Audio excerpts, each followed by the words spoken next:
minasyaitonirrajim. Bismillahirrahmanirrahim. Assalamualaikum warahmatullahi wabarakatuh. Alhamdulillahi rabbil alamin wassalatu wassalamu ala asyrafil anbiya'i wal mursalin sayyidina Muhammadin ibn Abdillah wa ala alihi wa sahbihi wa mawalah. Allahumma shalli ala Muhammad wa ala ali Muhammad. Allahumma shalli ala Muhammad wa ala ali Muhammad. Allahumma shalli ala Muhammad wa ala ali Muhammad. Kama shallaita ala Ibrahim wa ala ali Ibrahim wa barik ala Muhammad wa ala ali Muhammad. Kama barakta ala Ibrahim wa ala ali Ibrahim fil alamin innaka Hamidul Majid. Allahumma inna nas'aluka 'ilman nafi'a wa rizqan thayyiban wa 'amalan mutaqabbala wa dinan qayyiman wa yaqinan shadiqan wa imanan kamila. Amin amin ya rabbal alamin. Baik, alhamdulillah tsumma alhamdulillah. Alhamdulillah, panjang lagi umur kita hari ni, bertemu lagi kita hari ni. Pagi-pagi tadi saya diingatkan berkenaan syukur. Salam dengan sahabat kat sebelah, dia kata alhamdulillah bertemu lagi sahabat baik hari ni, dia kata.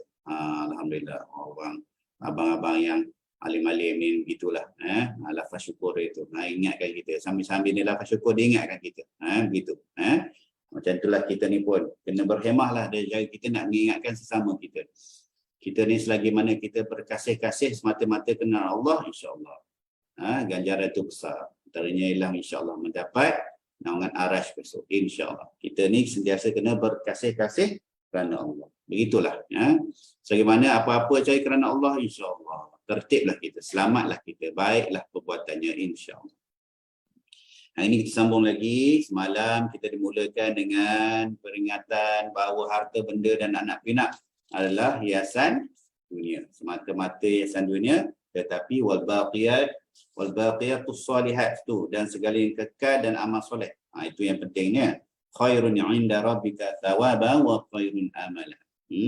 Harta dan anak pinak adalah perhiasan kehidupan dunia, tetapi amal-amal soleh yang berterusan, kita dah syarat semalam, adalah lebih baik pahalanya di sisi Tuhanmu serta lebih baik menjadi harapan. Sikit lagi semalam lupa nak kongsi-kongsi kenapa Allah pilih perkataan al-malu dulu sebelum wal banun. Banun tu di dalam segi bahasanya dia sekalilah lelaki dan perempuan. Kenapa tak banat? Banun, banat. Jadi dia sekali je. Banun tu merujuk kepada lelaki dan perempuan juga. Tapi kenapa Allah gunakan al-malu dulu? Sebab ulama syarah, sebab kita ni sebelum ada zuriat ni sebenarnya celik-celik mata je kita kenal dunia ni. Jadi dunia tu sendiri, harta benda tu lagi banyak godaan dia daripada keluarga. Ada orang dah ada keluarga pun, dunia tu, harta benda tu menjadi fitnah lagi besar daripada fitnah keluarga dia. Dia tinggal keluarga, dia abaikan tanggungjawab, isteri ke suami ke, sebabkan dunia, sebabkan harta benda. Sibuk dengan meniaga, MLM-nya lah, apalah, malam menjual ni lah, mesyuarat ni lah, mesyuarat ni, habis dia tinggal tanggungjawab pada keluarga dia. Ada orang dijadikan fitnah, Allah duga dia dengan keluarga. Keluarga dah lawa dah apa semua tu, menjadi fitnah. Keluarga bermasalah, menjadi fitnah juga buat dia. Nauzubillah. Sebab tu dimulakan al-malu wal banun. Kita semalam pun dah bincang al-baqiyah was solihat. Apa dia tu? Dan segala yang kekal dan amal-amal soleh tu apa dia? Semalam kita dah jumpa hadis mana baginda Rasulullah sallallahu alaihi wasallam melafazkan zikir subhanallah walhamdulillah wa la ilaha illallah wallahu akbar la haula wala quwwata illa billahil aliyyil azim. Itu satu. Ulama juga syarah, sebenarnya al-baqiyah was solihat ni semua benda yang Allah redha. Semua amalan yang Allah redha, yang Allah terima, itulah dikira amal soleh yang berpanjangan tu. Amal soleh yang Allah terima. Tak kiralah apa-apa, bukan zikir itu saja. Solat kita dan sebagainya. Selagi mana kita buat tu Allah redha akan amalan kita tu, kita bimbang. Kerana kita bimbang, kita solat, tapi pahala solat tu tak terangkat daripada ubun-ubun kita. Sebab laranya kita, sebab tak jaga rukun-rukunnya, tak pernah belajar buat ibadah tu. Buat je ibadah tu. Solat kita buat, tapi tak pernahlah kita belajar buat solat. Tak pernahlah kita belajar buat zakat. Tahu zakat fitrah je. Benda lain tak erti. Zakat simpanan tak tahu, perbincangan zakat pendapatan tak tahu, zakat harta tak tahu, zakat ternakan, bela kambing je kita tak bayar zakat. Tahu nak nyembelih kambing je makan. Zakat emas simpanan macam mana? Ada banyak perbincangan dia, berapa rate zakat untuk emas yang disimpan, dia punya pengiraan dia macam mana, zakat barang kemas untuk pakai macam mana. Semua nak kena belajar tu. Jangan tiba-tiba kena bayar tu. Ingat bayar zakat fitrah Selama ni abah bayar zakat kan. Jadi kita tak tahu benda. Jangan, dah mula kena belajar. Dalam bab muamalat. Dalam bab muamalat kita pun sama, semua kita kena belajar. Jangan kita buat je muamalat tu tanpa kita belajar. Takut kita terjerumus kepada tipu daya dunia. Talbis iblis. Meniaga emas. Tapi kita tahu emas tu sebahagian daripada barang ribawi. Bimbang gitu. Itu semalam ya. Semalam hari ni kita dah semalam dah bincang sikit sinopsis. Hari ni ialah peringatan. Hari ni banyak peringatan yang Allah nak berikan.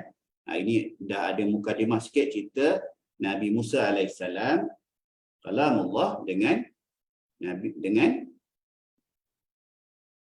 siapa? Khidir ya. Khidir. Bermula dah cerita dari ni. 2 ayat je. Besok banyak lagi perjalanan dia. Tapi dalam kisah Nabi dan Rasul tu penerbit dah pilih dah. Dah mula dah mukadimah cerita ni. Hafal dah belakang cerita ni insya-Allah. Tetapi hari ini fokuslah kepada peringatan-peringatan yang Allah berikan kepada kita. Allah kata, dan sesungguhnya kami telah menjelaskan berulang-ulang kali dalam Al-Quran ini kepada manusia dengan pelbagai perumpamaan. Macam-macam perumpamaan, tamsilan dah daripada orang kebunnya, pemilik kebunnya. Hari ini semalam kita baca, sebelum tu cerita bab Ashabul Kahfi. Sebelum tu cerita kaum-kaum Nabi-Nabi yang terdahulu. Dah cerita macam-macam perumpamaan dah. Daripada Al-Baqarah tu dah jumpa dah kaum yang banyak songeh. Banyak nak tanyanya. Bukan tanya untuk manfaat. Tanya nak mengelak. Lembu apa? Betul ke lembu? Takkan nak tahu siapa bunuh sembelih lembu. Lembu apa? Jantan, betina, warna, berat, apa, rupa. Menyusah. Jadi ini peringatan. Jadi kita ambil pengajaran daripada peringatan sendiri. InsyaAllah hari ini ayat 54 sampai 61. Dan besok kita sambung lagi cerita pasal Nabi Musa ni insyaAllah. Silakan. A'udzubillah minasyaitonirrajim. أعوذ بالله من الشيطان الرجيم ولقد صرفنا في هذا القرآن للناس من كل مثل وكان الإنسان أكثر شيء جدلا وما منع الناس أن يؤمنوا إذ جاءهم الهدى ويستغفروا ربهم إلا أن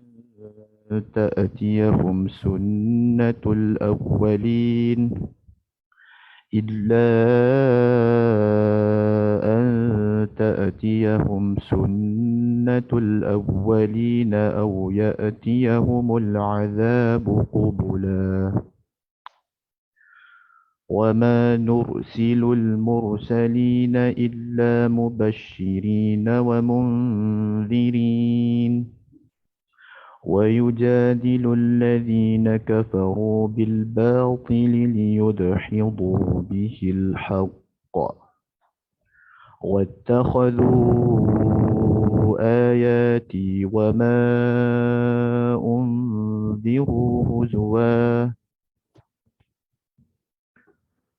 ومن أظلم ممن ذكر بآيات ربه فأعرض عنها ونسي ما قدمت يداه إنا جعلنا على قلوبهم أكنة أن يفقهوه وفي آذانهم وقرا وإن تدعهم إلى الهدى فلن يهتدوا إذا أبدا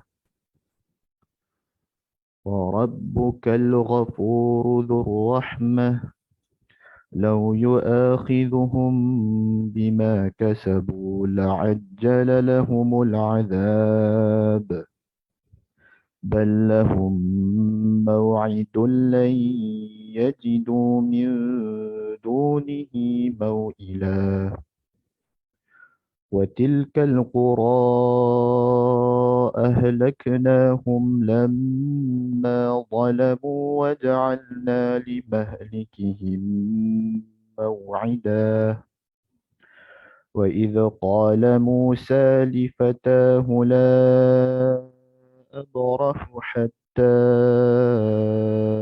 أبلغ مجمع البحر حتى أبلغ مجمع البحرين أو أمضي حقبا فلما بلغا مجمع بينهما نسيا حوتهما فاتخذ سبيله في البحر سربا صدق الله. Terjemahan. Dan sesungguhnya kami telah menjelaskan berulang-ulang kali dalam Al-Quran ini kepada manusia dengan pelbagai perumpamaan. Tetapi manusialah paling banyak membantah. Dan tidak ada sesuatu pun yang menghalang manusia untuk beriman ketika petunjuk telah datang kepada mereka dan memohon keampunan kepada Tuhannya, kecuali keinginan menanti datangnya hukuman Allah yang telah berlaku pada umat yang terdahulu atau datangnya azab atas mereka dengan nyata. Dan kami tidak mengutus para rasul melainkan sebagai pembawa khabar gembira dan pemberi peringatan. Tetapi orang yang kafir membantah dengan cara yang batil agar dengan demikian mereka dapat melenyapkan yang hak, iaitu kebenaran. Dan mereka menjadikan ayat-ayatku dan apa yang diperingatkan terhadap mereka sebagai perkara olok-olok. Dan sesiapakah yang lebih zalim daripada orang yang telah diperingatkan dengan ayat-ayat Tuhannya, lalu dia berpaling daripadanya dan melupakan apa yang telah dilakukan oleh kedua-dua tangannya. Sesungguhnya kami telah menjadikan hati mereka tertutup sehingga mereka tidak memahaminya. Dan kami letakkan pula sumbatan di telinga mereka. Walaupun engkau Muhammad menyeru mereka kepada petunjuk, nescaya mereka tidak akan mendapat petunjuk untuk selama-lamanya. Dan Tuhanmu Maha Pengampun, lagi memiliki kasih sayang. Jika dia hendak menyiksa mereka kerana perbuatan mereka, tentu dia akan menyegerakan siksaan bagi mereka. Tetapi bagi mereka ada waktu tertentu untuk mendapat siksaan dan mereka tidak akan menemui tempat berlindung selain daripadanya. Dan penduduk negeri itu telah kami binasakan ketika mereka melakukan kezaliman dan kami telah tetapkan waktu kebinasaan mereka. Dan ingatlah ketika Musa berkata kepada pembantunya, aku tidak akan berhenti berjalan sebelum sampai ke pertemuan dua laut, atau aku akan berjalan terus sehingga bertahun-tahun. Maka ketika mereka sampai ke pertemuan dua laut itu, mereka lupa akan ikannya. Lalu ikan itu melompat keluar ke laut lalu berenang bebas. Mu'jam. Hukuban. Haqabah. Firman Allah SWT, mereka tinggal di sana dalam masa yang lama. Surah An-Naba ayat 23. Dikatakan ahqab jamak dari hukban, maksudnya suatu masa, iaitu 1000 tahun. Ada juga yang berkata 80 tahun. Jamaknya adalah hiqabun. Pendapat yang benar bahawa al-hikbah adalah waktu yang belum jelas ukurannya dalam satu zaman. Tafsir Jalalain. Wah, dan ingatlah. Idh qala Musa, ketika Musa berkata, lifatahu, kepada muridnya yang bernama Yusha bin Nun, di mana dia selalu mengikutinya dan menjadi pelayannya, serta mengambil ilmu daripadanya. La abrahu, aku tidak akan berhenti, aku akan terus berjalan. Hatta ablugha majma'al bahraini, sebelum sampai ke pertemuan dua buah lautan, tempat bertemunya Laut Rom dan Laut Parsi daripada sebelah timurnya. Au amdiya hukuban, atau aku akan berjalan selama bertahun-tahun untuk mencapainya sekalipun jauh. Kisah Nabi dan Rasul. Seseorang yang bernama Nauf bin Bikal menyangka bahawa Khidir itu bukan yang menemani Musa bin Imran. Ketika ditanyakan kepada Ibnu Abbas, dia itu berdusta mengatakan musuh Allah. Ubay bin Ka'ab menceritakan kepadaku daripada Nabi SAW, baginda bersabda, suatu ketika Nabi Musa AS berdiri untuk berpidato di hadapan kaum Bani Israel. Setelah itu ditanyakan kepadanya, hai Musa, siapakah orang yang paling banyak ilmunya di muka bumi ini? Nabi Musa menjawab, aku. Maka Allah mencela Nabi Musa. Manakala dia tidak menyedari bahawa ilmu yang diperolehnya itu adalah pemberian Allah. Nabi Musa berkata, "Wahai Tuhanku, apakah ada orang yang lebih berilmu daripada aku?" Allah berfirman, "Benar, seorang hamba-Ku yang sekarang berada di pertemuan dua lautan." Nabi Musa berkata lagi, "Wahai Tuhanku, bagaimana caranya aku dapat bertemu dengan hamba-Mu itu?" Allah berfirman, "Bawalah seekor ikan, tempatkanlah di dalam bakul. Ketika ikan tersebut lompat, maka di situlah hamba-Ku berada." Kemudian Musa pun berangkat dan membawa seekor ikan di dalam bakul.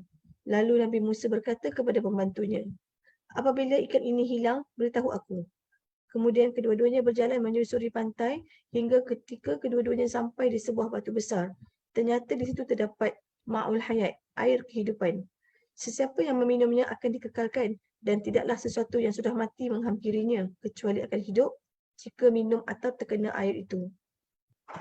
Lantas air pun mengenai ikan itu, maka ia pun hidup kembali. Sedangkan Nabi Musa pada saat itu tertidur lelap. Tiba-tiba ikan yang berada di dalam bekas tersebut bergoncang keluar masuk ke dalam air laut. Lalu Allah menahan air yang dilalui ikan tersebut hingga menjadi sebuah jalan. Maka ikan itu pun menempuh jalannya di lautan dan hal itu bagi kedua-duanya merupakan pemandangan yang sangat mengagumkan. Akhirnya mereka berdua pun melanjutkan perjalanannya. Keesokan harinya, Nabi Musa berkata kepada pembantunya, "Bawalah makanan kita kemari. Sesungguhnya kita berasa letih kerana perjalanan kita ini." Dia mengatakan, dan tidaklah Nabi Musa merasa keletihan sehingga dia melewati tempat yang diperintahkan Allah kepadanya. Lalu dia iaitu pembantunya menjawab, "Tahukah engkau ketika kita mencari tempat berlindung di batu tadi, maka aku lupa menceritakan tentang ikan itu. Dan tiada yang membuat aku lupa untuk mengingatnya kecuali syaitan. Dan ikan itu mengambil jalannya ke laut dengan cara yang aneh sekali." Dia iaitu Musa berkata, "Itulah tempat yang kita cari." Lalu kedua-duanya kembali mengikuti jejak mereka semula hingga tiba di batu besar tadi. Ternyata ada seorang lelaki yang berselimutkan kainnya. Lalu Nabi Musa mengucapkan salam kepadanya. Kemudian Nabi Khidir bertanya kepada Musa, "Daripada manakah negerimu?" Musa berkata, "Saya adalah Musa." Nabi Khidir terperanjat dan bertanya, "Musa Bani Israel?" Nabi Musa menjawab, "Ya."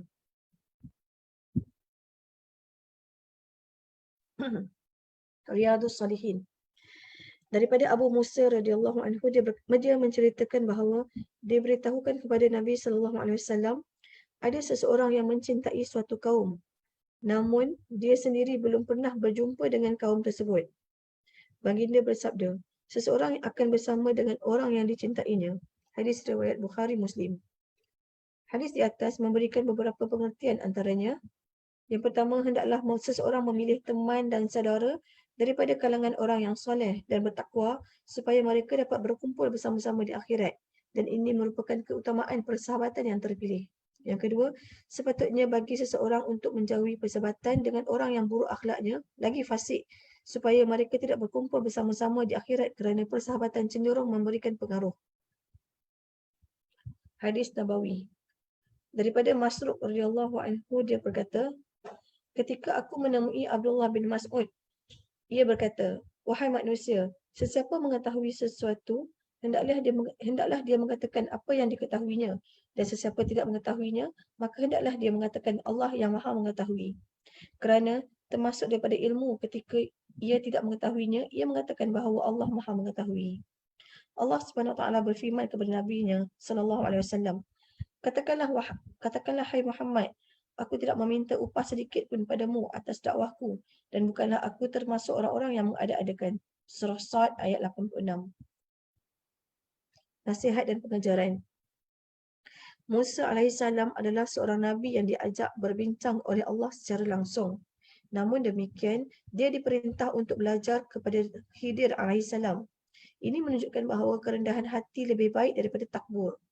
Nabi Musa diperintahkan untuk belajar kepada Khidir disebabkan dia tidak mengembalikan ilmu itu kepada pemiliknya. Selain itu, Allah mewahyukan kepadanya bahawa antara hamba-hambanya ada seseorang yang memiliki ilmu yang tidak diberikan kepada orang lain. Maka Musa pun ingin menemuinya. Ketika sudah berasa lelah daripada perjalanannya, Nabi Musa berehat sampai tertidur, sementara ikan yang dijadikan bekalnya sudah meninggalkannya. Hal ini menunjukkan ikan yang sudah mati lalu hidup kembali menjadi satu mukjizat bagi Nabi Musa dan sebagai petanda akan bertemu dengan orang yang memiliki ilmu sebagaimana yang diwahyukan kepadanya. Antara hikmah Musa tertidur di tempat itu ialah agar ia tidak lagi melanjutkan perjalanannya sebab kalau belum bertemu dengan orang yang dikehendakinya, maka dia akan terus mencarinya. Baik, alhamdulillah, semua alhamdulillah. Bermulalah kisah Nabi Musa dengan Khidir. Dalam petikan penerbit pilih ni kisah Nabi Rasul, kejap Khidir, kejap Nabi Khidir kan. Gitulah khilaf. Ada kata Nabi, ada kata tak Nabi. Tak kisahlah tu. Tak ada kena-mengena dengan kita. Tak mengganggu akidah kita pun. Nabi ke tak Nabi. Kita tahu dia orang mulia. Mulia tak mulianya sampai Allah perintahkan dia untuk mencari dia. Allah perintahkan dia untuk mencari.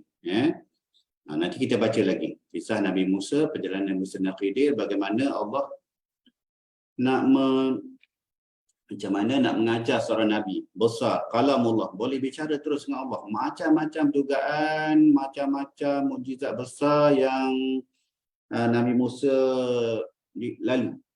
Dia besar tu Nabi pada zaman yang besar kan. Besar. Mukjizat pun hebat-hebatnya mukjizat. Tetapi masih lagi dilembutkan hatinya dengan mengatakan, sahabat-sahabat kau ni boleh berbicara terus dengan aku ni, ada orang yang ada ilmu yang kau tak. Macam itulah kita. Ingat jangan kita pandai sangat semua benda kita nak tahu. Kita boleh cakap belaka. Boleh ulas belaka macam netizen. Ulas belaka ulas belaka. Semua ulas. Kita jangan jadi orang macam tu. Dalam hadis tadi daripada Abu Musa, dia menceritakan bahawa diberitahukan kepada Nabi Muhammad sallallahu alaihi wasallam. Bukan itu.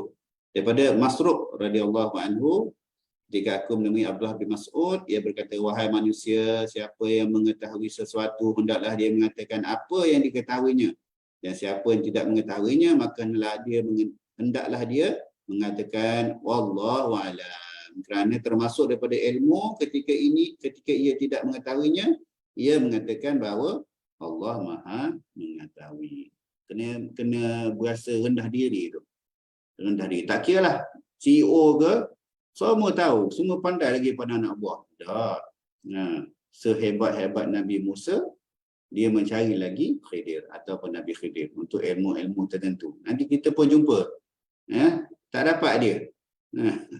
Tak dapat dia sebab dia tak sabar kan. Dia tak sabar dalam bab-bab tertentu kan. Dia tak nampak kan ilmu tu kan. Baru dia tahu berapa besarnya ilmu Allah ni. Berapa besarnya ilmu Allah. Gitulah. Jangan pula kita disebutkan dengan kisah ni untuk mencari Khidir, Nabi Khidir. Jangan kita disebutkan dengan kisah ni nak kasyaf macam Nabi Khidir. Tahu benda yang Nabi Musa tak tahu. Jangan. Jangan ya. Semalam kita dah tahu dah. Yang pentingnya apa dia? Dalam amalan tu Allah dah bagi tahu dah. Wal baqiyatus solihat, amalan yang dan segala yang kekal adalah amal-amal soleh yang berpanjangan tu. Itu kita nak tahu. Apa dia wal baqiyatus solihat tu? Salah satu tafsirannya ialah segala amalan yang Allah redha. Begitulah ya, begitu. Macam-macam lah cerita kona sini cerita Nabi Musa, Nabi Khidir ni bergantung pada minat masing-masing. Minat masing-masing. Siapa yang minat menjadi ahli sufi yang dan bab lain tu ada yang carilah bahagian kesufian tu, bahagian keilmuan Khidir tu, hidup laginya Khidir sekarang, macam-macam perbahasan bahagian tu kan. Siapa minat dia persilakan. Saya tak pandai. Tapi kita ambil yang mudah-mudah. Mudah-mudah bagaimana Allah melunakkan hati seorang Nabi yang besar kalam Allah dengan mengatakan ada orang lagi pandai pada kita. Macam tu kita ambil mudah-mudah macam tu kan. Jadi macam mana kita nak amalkan diri kita? Jadi kita dengar cakap orang. Ada banyak benda kita perlu minta nasihat ya. Kita jangan orang tengah berkata gong sepanjang masa akulah hebat semua ada bukan begitu bukan begitu. Wallahu alam. Besok kita sambung lagi. Panjang lagi cerita Nabi Musa dengan Khidir atau Nabi Khidir ni ya. Begitulah wallahu alam. A'udzubillahi minasyaitonirrajim. Bismillahirrahmanirrahim. Allahumma faqihna fid din. وعلمنا تعليم واهدنا الصراط المستقيم صراط الذين أنعمت عليهم من النبيين والصديقين والشهداء والصالحين وحسن أولئك رفيقا يا أرحم الراحمين. Berilah kami kefahaman ya Allah, fakih dalam agamamu, kurniakanlah kami ilmu yang berguna ya Allah. ilmu yang berguna ya Allah. Ya Allah ya Rahman ya Rahim, ampunkanlah dosa kedua-dua ibu bapa kami ya Allah dan seluruh ahli keluarga kami. Ampunkanlah dosa ahli keluarga kami ya Allah yang telah pun meninggal dunia, letaklah mereka berada di barzakh-Mu umpama mereka telah pun berada di taman-taman syurga Firdaus-Mu. Apa sahaja kebaikan yang kami laksanakan hari ini ya Allah, kefarduan yang kami lakukan ya Allah, amal kebaikan, sedekah jariah ya Allah dan sebagainya, Kau terimalah Allah dan Kau limpahkan kepada kami pahala yang menggunung ya Allah. Dan kami sedekahkan sepenuhnya buat ahli keluarga kami yang telah meninggal ini ya Allah. Terimalah amalan kami, sampaikanlah sedekah pahala kami kepada mereka, jadikan asbab Kau ampunkan dosa-dosa mereka ya Allah. Ya Allah ya Rahman ya Rahim, Rabbana atina fid dunya hasanah wa fil akhirati hasanah wa qina azabannar. Wa sallallahu ala sayyidina Muhammad wa ala alihi wa sahbihi wa barik wa sallim. Subhana rabbika rabbil izzati amma yasifun wa salamun ala mursalin walhamdulillah rabbil alamin. Subhanakallah wa bihamdika asyhadu an la ilaha illa anta astaghfiruka wa atubu ilaik. Wabillahi taufiq wa hidayah. Assalamualaikum warahmatullahi wabarakatuh.